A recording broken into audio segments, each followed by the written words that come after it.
piensas? ¿No piensas a veces? ¿No piensas a veces sobre todo? ¿No piensas a veces sobre todo en las noches? ¿No piensas a veces sobre todo en las noches insomnes? ¿No piensas a veces sobre todo en las noches insomnes qué hubiera sido?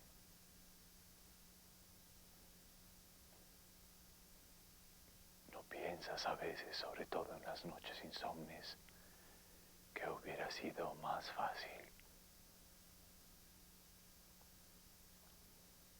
¿No piensas a veces sobre todo en las noches insomnes que hubiera sido más fácil suspender el proceso?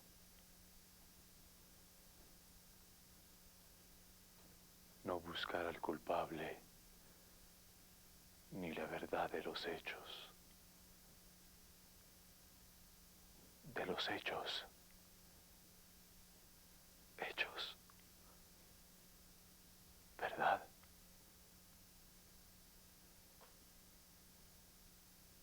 Quizás estarías aún en tu casa.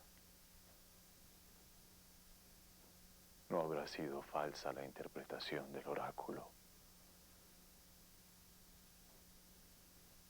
En vez de conversar esta tarde interminable conmigo, ciudadano prosaico, sin tragedia, ni escenas, ni coros, ni danzas, ni músicas ágiles, a quien miran las gentes a diario, sin sentir la catarsis. También hubiera sido más práctico no buscar hasta el fondo, más allá de la conciencia, y no haber encontrado que soy solo restos de quien pudo ser. Tú al menos fuiste Edipo, alguien con designios, con nombres y hechos, de inteligencia y de sangre, con edictos, lamentos y cantos. Edipo es un hombre que ha sido desterrado de su ciudad, de Tebas. Es un ciudadano que habita las ciudades. Entonces lo imagino un personaje en nuestro tiempo. Edipo sería tal vez parecido a los personajes de Beckett.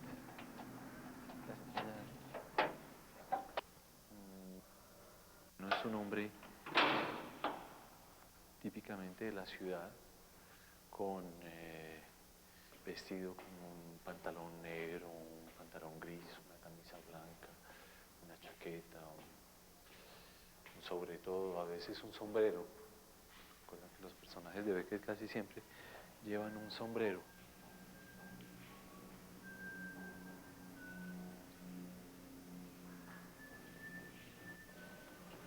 Este es el espacio donde voy a realizar el trabajo. Es un espacio completamente vacío. Creo que el nombre además hace referencia al espacio vacío de Peter Brook. Es un espacio profundo y más bien angosto. Se van a proyectar una imagen aquí y otra imagen allá. Y yo voy a estar en el centro recorriendo este espacio entre una imagen y otra. Tengo que medir exactamente cuánto tiene esto. La obra ya no hace referencia exactamente a Edipo, la obra hace referencia a un hombre vendado, un hombre que tiene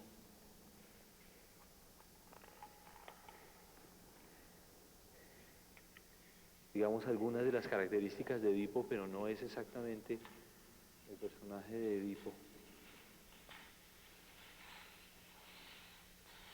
Para mí Edipo ha sido el pretexto para esta obra, ¿no? Como el mundo interior de Edipo, sus imágenes, su búsqueda. A través de este trabajo, obviamente voy a recurrir a imágenes anteriores, como se hace en cualquier trabajo, imágenes que he utilizado en otras obras, objetos sobre todo que son como metáforas del trabajo, de esa búsqueda, como la maleta de Beckett. En Casa Tomada estábamos como poniendo a prueba toda un aspecto lúdico del teatro. Es un cuento de Cortázar, el primer cuento que escribió Cortázar, no es una obra de teatro. Cuando nosotros empezamos a trabajar ese cuento de forma teatral, sentimos la necesidad de buscar un referente en el teatro para elaborar, construir estos personajes. Y encontramos a los personajes de Beckett y de alguna manera ya hubo una primera marca, una primera influencia, una primera seña que nos hacía el mundo de Beckett a través de los personajes de Casa Tomada. Fue lo que además nos llevó a decidir que el próximo ciclo de trabajo estaría centrado en el universo de Samuel Beckett. Y por eso pasamos 2 años encerrados trabajando la dramaturgia de Beckett. Y finalmente ustedes vieron, fue un requiem que era más bien una travesía de sus obras que una obra directamente de él. Y luego, paulatinamente, y obviamente la influencia de Beckett allí es definitiva, los personajes se fueron despojando poco a poco como de ropajes, de vestidos, que acompañan como todo el simulacro, como todo el teatro del simulacro. Si solamente pudiera soportar estar sola, andar sola, hablar sola. Quiero decir, hablarme a mí misma. Incluso hemos llegado hasta el punto de retirarnos de la sala de teatro convencional para hacer experiencias en espacios donde ya no hay sala de teatro, sino que estamos en un espacio vacío como es este espacio. Ahora, esto no ha sido solamente una preocupación meramente estética, es decir, o esta estética obedece a una necesidad de acercarnos también a lo que tú llamas la médula, pero la médula de la vida. Y como dice Heiner Müller, si el teatro no es una experiencia, no es nada, porque a medida que uno va cambiando las formas de representación o innovando, enriqueciendo las formas de representación, está de alguna forma innovando las formas de percepción. Pienso que ahí es simplemente como que ir poco a poco botando y regalando como algunas pistas para que se vaya operando esa forma de percepción nueva, ¿no? Sea con la experiencia de un elemento en tiempo real, por ejemplo, como es la lluvia, escuchar la lluvia, ver caer la lluvia, o encender el fuego y ver cómo se quema y cómo se extingue el fuego.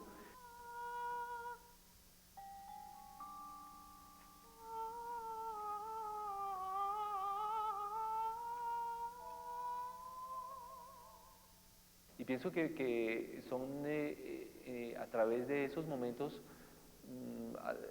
que el espectador y los actores se encuentran como en un mismo estado, en una comunión, en un intercambio sobre cosas reales.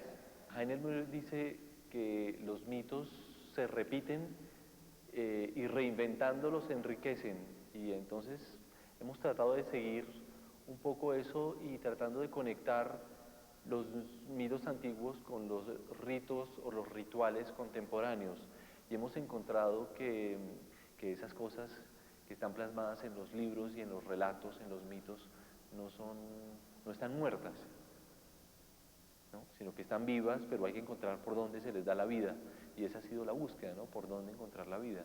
Por eso cuando empezamos el texto de Heiner Müller sobre Horacio, que nos pareció un texto tan absolutamente difícil de abordar, solo la cárcel y la experiencia con los detenidos nos dio la clave de que así era que había que hacerlo. Y luego todas las mitologías que rodean el mundo carcelario, en particular en nuestro país, todos los ritos de sacrificio que están allí, todo eso con la experiencia concreta de hombres de nuestros días, algunos asesinos, nos hicieron como empezar a confrontar esa cosa tan antigua y estas voces del presente y para tratar de darle como una humanidad a eso, a ese mito y cómo el uno puede hablar del otro, cómo el uno puede hablar a través del otro. La tragedia antigua para nosotros ha sido realmente importante en la medida en que nos ha servido de transposición para hablar de la tragedia colombiana. Nos ha parecido siempre que un lenguaje demasiado realista empobrece las lecturas que uno puede hacer de la realidad, y solo a través de un lenguaje transpuesto, como de una distancia que es una distancia poética finalmente, logramos escuchar lo que ya no oímos, o lo que oímos todos los días pero ya no escuchamos, el referente que pueda servirnos de analogía para poder construir, digamos, esa metáfora. En Medea pues era claro que la mujer, la compleja dimensión de una mujer que asesina a sus hijos, podía de alguna manera hablar de toda ese sacrificio, ¿cierto?, que vivimos nosotros aquí permanentemente. Cuando Esquilo dice: ¿a dónde me has traído? ¿A qué clase de casa? A una casa que odian los dioses, testigo de innumerables crímenes en los que se asesinan parientes, se cortan cabezas. A una casa que es matadero de hombres. Pues es difícil no escuchar que este país es un matadero. Me duelen los crímenes y me duele el sufrimiento de mi estirpe. Me duele esta casa y me duele este país. Por eso nos ha interesado mucho abordar todas estas figuras de la tragedia. De la misma manera como últimamente nos remitimos fue a los mitos de la cosmogonía hindú, ¿no?, con el trabajo de un señor muy viejo con unas alas enormes. La experiencia con Oriente nos muestra cómo el actor oriental está en la médula, no tiene el problema del actor occidental, que tiene que quitarle todo ese color para poder como acercarse un poco a la verdad. Este último trabajo reúne una gran parte de elementos de trabajos anteriores, como son efectivamente el personaje y el mundo, el universo beckettiano, en lo que tiene de despojado, de desolado, de solo, de monocromático, este caminante, este expatriado, este hombre de las migraciones, con una figura más reciente y que nos llegó tal vez a través de la tragedia y de Heiner Müller, que es la figura de Edipo. Entonces, de alguna manera estamos encontrándonos con que esa figura mitológica y de todos los tiempos, ese arquetipo del hombre que es Edipo, podía encontrar en el caminante beckettiano como su nuevo cuerpo.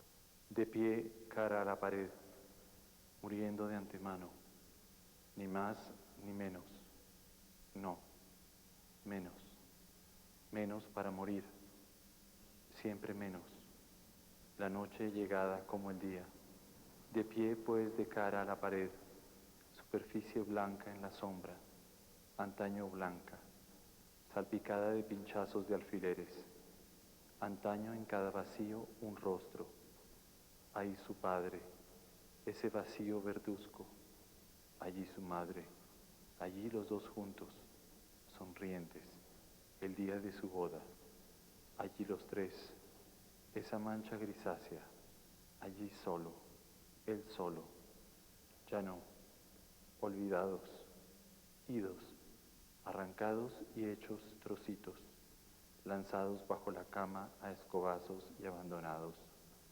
1000 pequeños trozos bajo la cama con el polvo y las arañas.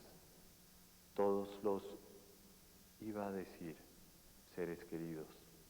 De pie pues, de cara a la pared, mira fijamente más allá. Nada allí tampoco, nada allí tampoco que se mueva, nada que se mueva en ningún sitio, nada que ver en ningún sitio, nada que oír en ningún sitio. Cuarto antaño, lleno de sonidos menudos, de ahí misterio, cada más menudos al filo de los años. Ninguno ya, no, ninguno eso no existe. Bueno, un objeto siempre es un mundo, un objeto encierra una vida, tiene una vida propia además. El objeto vivo en una escena, en un escenario en el teatro tiene para nosotros un valor emocional bastante grande. Pienso que un objeto puede llegar a conmover a veces mucho más que una cantidad de palabras.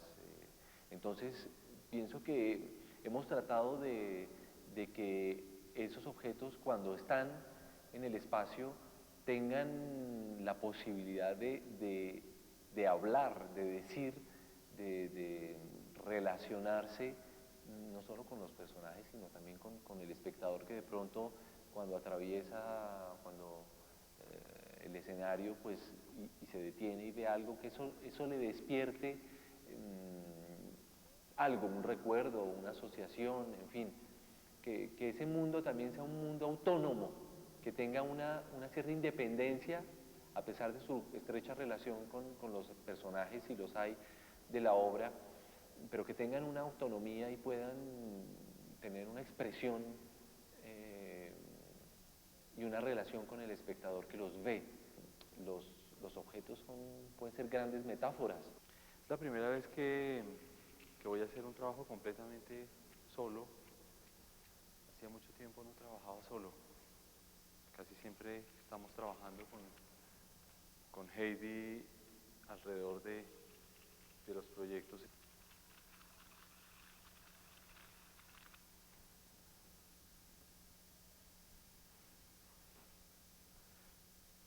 He trabajado mucho con la medición del espacio, midiendo todas las coordenadas de este espacio. Eso ha sido como una de las maneras de trabajar, como de apropiarse también de este lugar.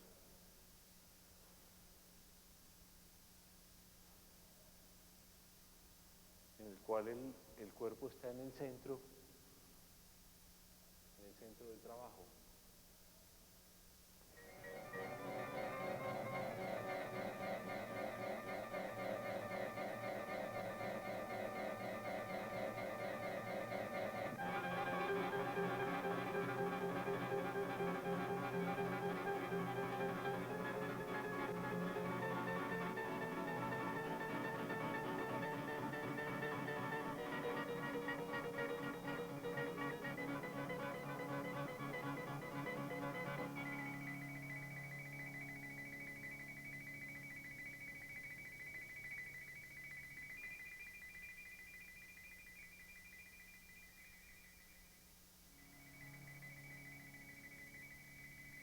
de alguna manera también está hablando del desplazado, ¿no? Y de todos los desplazados del mundo.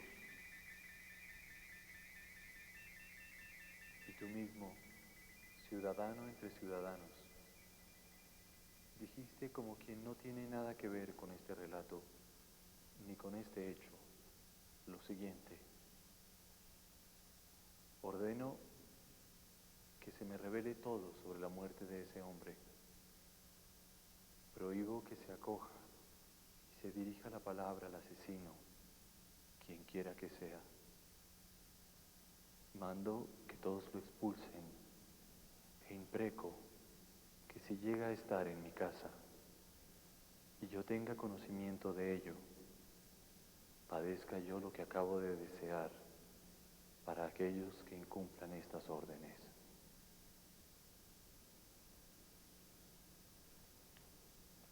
Vagas por un mundo que no es tuyo.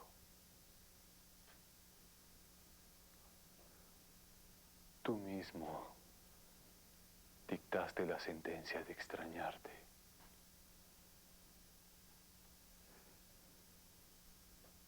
Habito el mismo paraje que tampoco es mío. Aunque los nativos me vean de los suyos y me inviten a sus fiestas y a sus ritos. Porque nunca viví en mi mundo.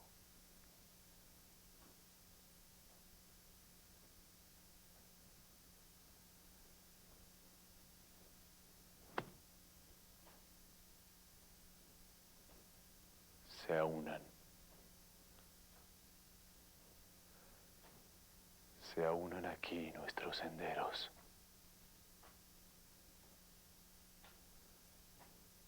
Por haber perseguido con éxito la verdad de lo que eras, la verdad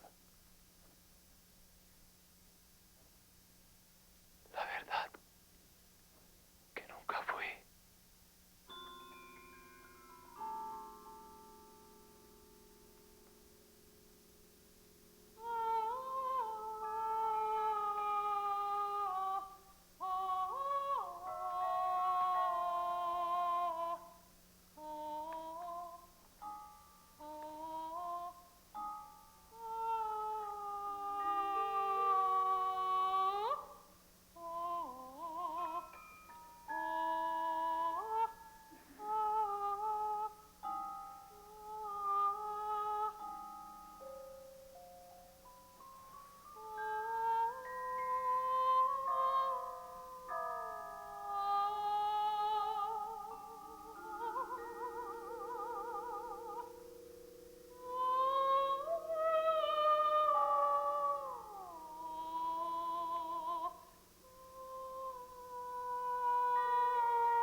qua cổ tè tô qua khi tè đơn nè hà thế cô rắn vô cây quê qua rồi vô anh vô cây quê à thân Ministerio de Cultura. Para construir el país que soñamos. Presentó el anterior programa.